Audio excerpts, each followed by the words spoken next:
Hello once again, everybody, and on behalf of the All-Star Football Officials Association Training Committee, I'd like to welcome you to our fourth video for the 2021 season. This video is 4 plays. I spent a little more time on one of them than I probably should, but it's a great one. Of them's a really good video to look at. We've got 2 plays that are helmet plays. We'll talk about if we have a helmet come off a player, offense, defense. Got another play where we got a helmet come off the ball carrier. So we'll talk about scenarios and how to treat those. We got another play where you got potentially 4 fouls. We'll talk a little bit about as a crew, what we're seeing, how we're communicating that to get that right. And finally, we've got a video with a tight play at the goal line. It's a pass. Just really good example of good goal line mechanics, staying calm. And putting yourself in the best spot to make the right call. So with that being said, let's go ahead and jump right on into it. Okay, on this play here, I want to talk about what do we do with a player, in this case not the runner, a player whose helmet comes off. So talking about during the play, not after the play, sending them out, I got all that. But we're going to talk about during the play. So in this case, I want you to watch, maybe this, anyway, somewhere around here. So where are we at? Right tackle. Tight end, somebody else. Anyway, so right here, this player we're talking about, you're going to see, and I'll let it go through one time, his helmet's going to come off completely. And when his helmet comes off, what happens after that? So let's go ahead and let it play out here, and then we'll talk about it. So see, his helmet's gone. Quarterback takes off, gains about 10 or so yards. Here we go. So let's back up. So right here, there's his helmet. His helmet's gone. So at this point, we don't kill the play because he's not the runner. So remember, if somebody's helmet comes off, we're only killing the play if the helmet comes off of the runner, because we want to protect the runner. That's where the action is. And if we don't kill it, they're going to stay on him, and he will get hit if we don't protect him and shut it down. So in this case, it's not the runner. But anyway, right about here, his helmet's come off. He should realize it by now. The defender should realize. So at this point, he needs to stop what he's doing. And as officials, whoever that is, and in this case, we got a 7-man crew, umpire right here,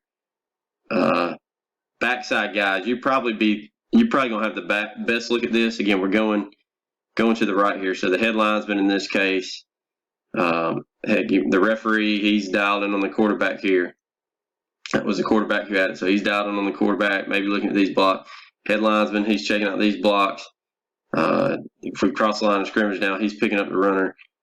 Deep guys, he's looking for the blocks this way. Same thing, back judge, he's probably looking ahead right here.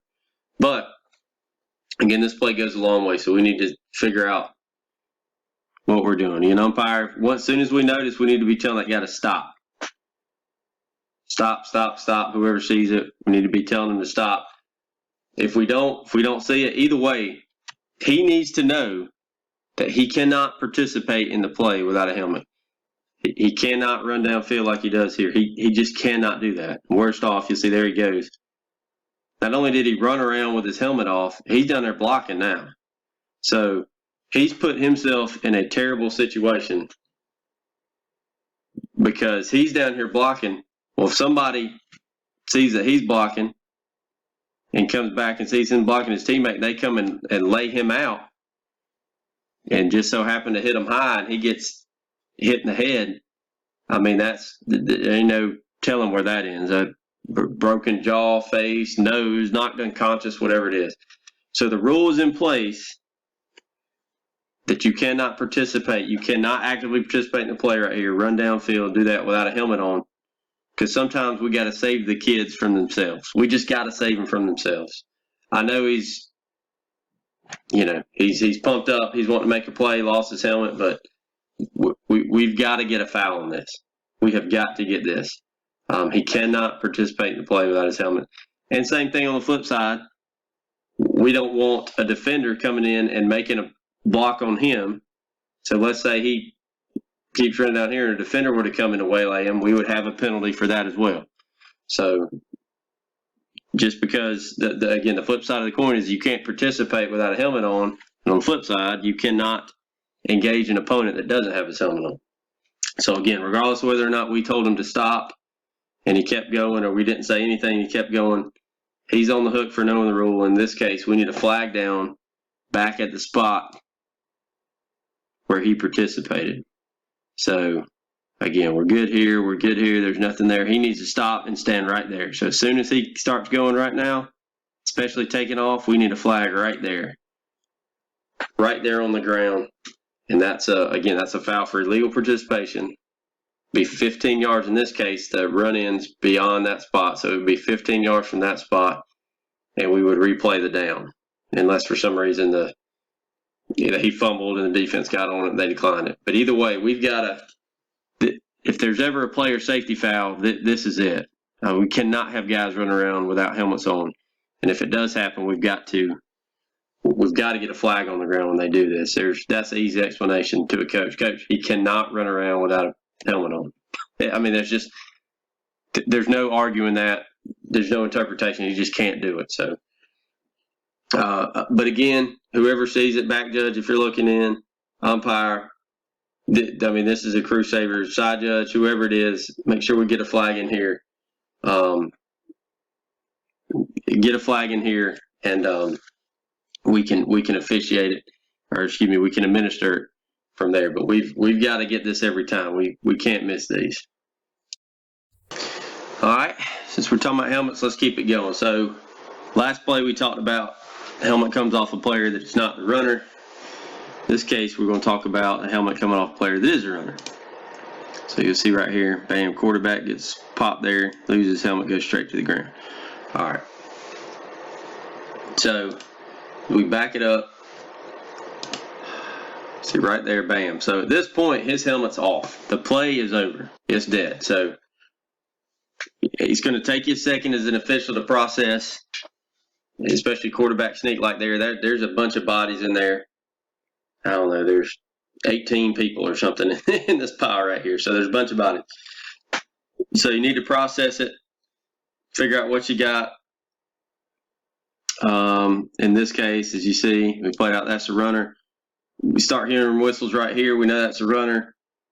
Play's over. So the play was over as soon as he lost it right there at the 10. Nothing can happen at this point. So if he fumbles the ball at this point, it's not a fumble because the play's over. The ball's dead. Any foul that happens after this is a dead ball foul. So the play, just keep that in mind, the play is over at this point. Put the ball back at the 10, down counts, and we move on. So there's nothing here. The defender, you can't punish that. They don't know. You can't say, well, this is the illegal participation, or this is a foul for the defense for contacting an opponent that doesn't have his helmet. That's not this case here. We're not talking about a guy running downfield. This is all right here at the point of attack, contact immediately by the time. Again, this is why I was saying the last one, if it comes off of a runner, we have got to start blowing the whistles. I don't care who it is. If we see it's a runner, comes off, referee, umpire, wing guys, kill it. Again, because his helmet came off, we're stopping the clock. So let's go ahead and kill it. So talk about that. No, he can't do it. We're at the 10. I'm killing the play. But, okay, because it was, I think it was number 12. Number 12 is out for the next play. That was not a foul. There was no foul call that took that helmet off. So there's no foul. So 12 has to go out. He cannot be brought back in with a timeout. So don't let a coach tell you, we're going to call timeout so I get my quarterback in there. No, that cannot happen. That is not a rule. They can't do that. The only time he can come in, if that happened to be the last play of the half or the game or something, he could come back in. But again, if it was between quarters, he would still have to sit out of play. So going from the first to the second quarter, third to fourth quarter, he would have to sit out of play. But mainly with timeouts, don't let them convince you that they can buy them back in with a timeout. They can't. They have to run a play. Let's say hypothetically they come in, they replace 12, false start, and then they try to substitute and send somebody back in there. No, that false start was not a play. So keep that in mind. That the ball was never snapped. He didn't sit out of play because that play didn't count.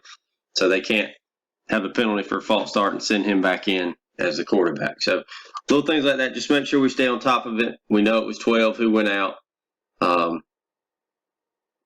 Note that and know the rules pertaining to a player when he loses his helmet. Also, I like to talk about the clock. In this case, offense, remember, we're stopping the clock. When his helmet comes off, we're killing it, making sure he's okay. As soon as he's good to go, we're sending him off, setting the play clock to 25 seconds because it's on the offense. Had it been on the defense, it would have been 40. Because on the offense, we'll reset the play clock to 25, and then there was nothing else here. It was just a run. That's why we killed it. So we'll wind the clock as soon as we get him going towards the sideline. You know, we feel good with everything else. 25, we're going to get the clock going. So again, just know the difference between the rules of a runner losing his helmet and just a player who's a non-runner losing his helmet, the timing, when they can come back in, all that. So just review that because it seems like these first couple weeks, every game I've seen has had a helmet come off for a player. So just know those, get familiar with them so that we don't screw these up when it's in a tight spot at the end of a ball game or something like that. All right, so this play here is a good one to talk about, mainly because there's a lot going on, a lot. So I'll let it play through one time. So as an official, put yourself in a position, just think about what your responsibilities are.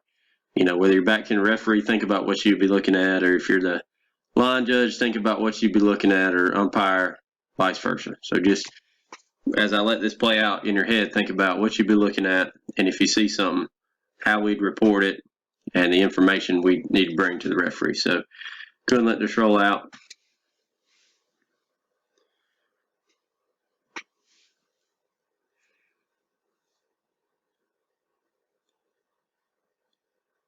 All right, so there's that.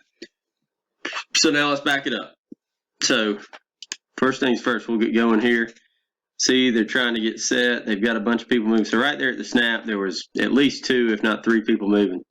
So right off the rip, we've got a foul for illegal shift. Obviously, that wasn't a false start. It wasn't anything like that. We've got one for illegal shift. So you saw 2 people move. We get a flag down for an illegal shift. That's good. As it plays out here, again, put yourself in a position and let's see what we got. So keep going. We've got, looks like this is trying to be a screen pass here to number 3, I think. It just breaks down pretty quick. Quarterback runs and he just gets rid of it. So there it goes. It's gone. So now let's back that up a little bit and figure out what we got. So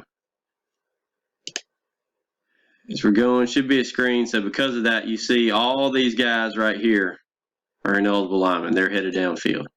So right now we've got a foul, right? The 49 is the line of scrimmage. These guys are more than 2 yards, more than 3 yards. You know, they're 5, 6. We're getting way down there. So we let that play out. You see, we're good until, remember, to have a foul for an eligible or lineman downfield, the pass, first of all, has to be legal. It has to be past the line of scrimmage, right, before being touched by B behind the neutral zone. So right now we see he kind of lets go of it. That is a forward pass for sure. It definitely goes past the line of scrimmage. And it's out here, out of bounds. But anyway, so when we see this, referee, remember, referee's going to come up, get this spot here. But we need to have some communication because right now we know we've got a forward pass across the line of scrimmage. So we're going to have a flag down for ineligible downfield for sure. There's 1, 2, 3. All these guys are ineligible. They're definitely downfield. I think this guy was eligible from the other side, but either way. All these are ineligible. Now, do we have something for OPI? Not really. We wouldn't want this called anyway, and the passes. Anyway, we even though we've had a little contact here, this is away from it. We wouldn't want this called. So potentially OPI, black and white by the rule, but maybe. But let's pass on that. So we know we've got a flag down for ineligible downfield. We know we've got a flag down right here. We can see it for the illegal shift at the snap. So now we need to determine, or potentially, this guy threw the ball. Do we have any eligibles in the area? And if not, now we could have a foul for an illegal forward pass. So let's back it up. The closest guy we've got, not him, he's definitely not throwing it there, is this guy right here. And as we back it up, you can see, heck, he puts his hand up. He's calling for the ball right there. But 56, unless they changed the rule yesterday, is not an eligible number. So he is not eligible. So as we go, throw the ball, he's the closest to it. There's not, you can see if I back it up, this is a defender. He's not really defending anybody down here. So this is the closest guy we have to the ball. So now we need to have a conversation. Do we also have, on top of that, a third foul for an illegal forward pass? The answer is yes, we should. But again, I told you to think about your position. Deep guy, in this case we have a back judge to make 7. Line guy, please get together. Referee went to the spot because he knows there's potential here. So the referee's standing at the spot. Now he needs to ask the line guys. He's trying to get information from them. Was there an eligible receiver in the area? Now don't get duped, because it's real easy to do it and say, turn around, whether you're the line judge or the deep guy off the screen, and say, yes, it's this guy right here. There's a blue jersey. Well, just because they have a player, again, doesn't mean he's eligible. So they need to recognize that. Not just that there's an offensive player in the area, but whether or not he's eligible. In this case, we know he is not. It was 52 or 56 or whatever it was. We know he's not eligible. So now we should have a third foul on the ground for illegal forward pass. So everything comes back together. Hopefully they've had this conversation. So now, because we've got 3 fouls, how do we enforce this? So let's go back again. We know we've got the illegal shift, right? That's a foul. That was simultaneous with the snap. We had an illegal shift. We threw a flag, several. I think anyway, we had flags on the ground for ineligibles being downfield, right? Because we determined the pass was forward and beyond the line of scrimmage.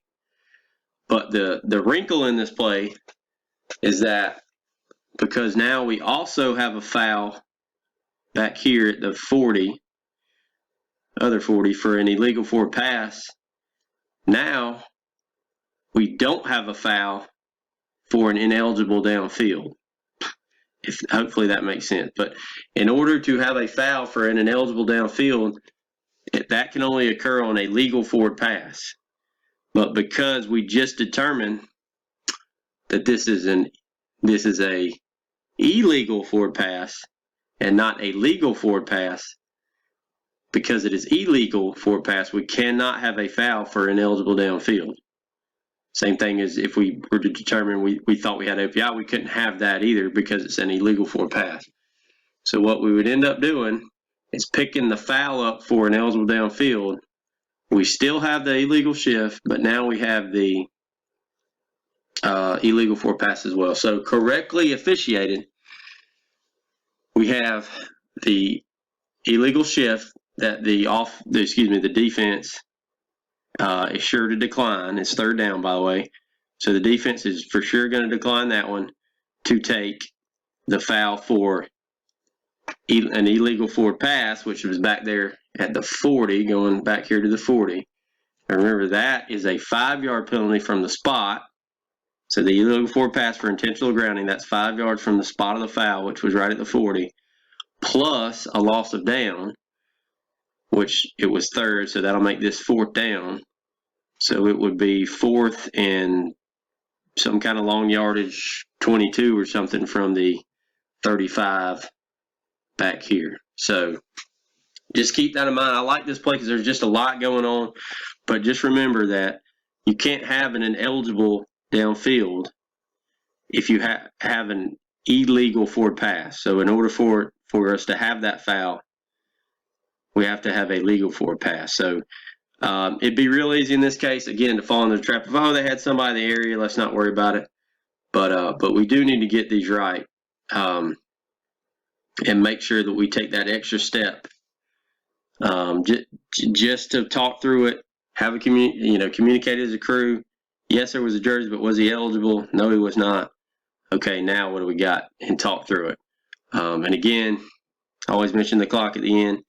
Incomplete pass. He wasn't really trying to conserve time, just yardage. So an incomplete pass, we would start on the snap and go from there. But again, a good play. There's just a lot going on. It just shows how it can look one way, but when you get together as a crew and communicate, get all the information, it could potentially change what you got. So get together and make sure we get the call right. All right. Finally, I want to end on a positive note, like I like to do. But once you notice this play right here, we're going to have a real tight play. This is a pass. This is as far as I can go back. But pass is in the air. You see right here, we've got a defender and a receiver going for a pass right at the pylon, right at the goal line. So, again, we're snapping from about the 15-ish, somewhere around there. So, the deeps are on the goal line. That's perfect. Just a 6-man crew. So, deeps on the goal line. Headlinesman here holding the line of scrimmage.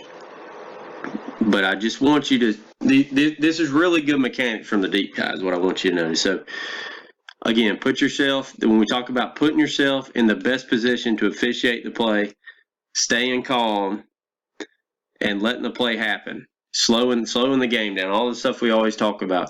This is a perfect example, a real tight play.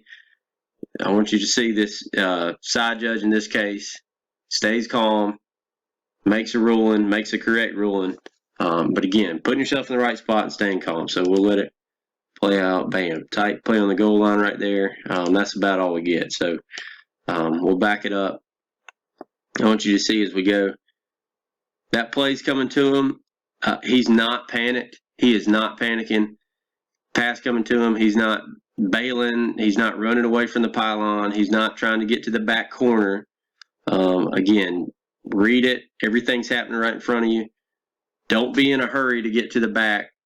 The goal line, again, is the most important. I'd rather guess at the back line than guess at the goal line. In this case, that pays off for him. As you see going on here, tight play. Again, defender grabs a hold of it, gets in the air, gets pulled down, and is down. It's hard to tell, but he's down short of the goal line. So the ball doesn't cross when he goes down. He's on about the 1 foot line and rolls into the end zone. But again, once you see that's nice and calm, the side judge he's right there. He's paying attention. And as it plays out, see, he just nice and easy, whistle, kills the clock, comes in. Bam, he's got an interception. It cuts off, but kills it right there, gets the ball down, points first down the other way and goes from there. But that's perfect. That's exactly what we want. Again, it's just staying calm. It'd been real easy to panic, run away from it, run up to it, run to the back, just get away from it, and then guess. But in this case, he's all over it, sees it, stays calm, makes it look perfect. There's no doubt. Whether he's right or wrong, puts it down nice and easy, calm, sells it. I mean, you cannot argue with that. He's right where he's supposed to be and saw it from start to finish. So, fantastic job there. Again, that's what we want. Just stay calm, let it happen right in front of you. Take a deep breath, come in, kill the clock, point the other direction in this case. Or had the offense had it, whatever. If that's not a defender, that's the offense coming down with it. Remember, it'll be a first down, so we just kill it, get the spot, and figure out what we got. So, again, good job. good job here by this job, or excuse me, by this guy. This crew in particular did a good job on this game.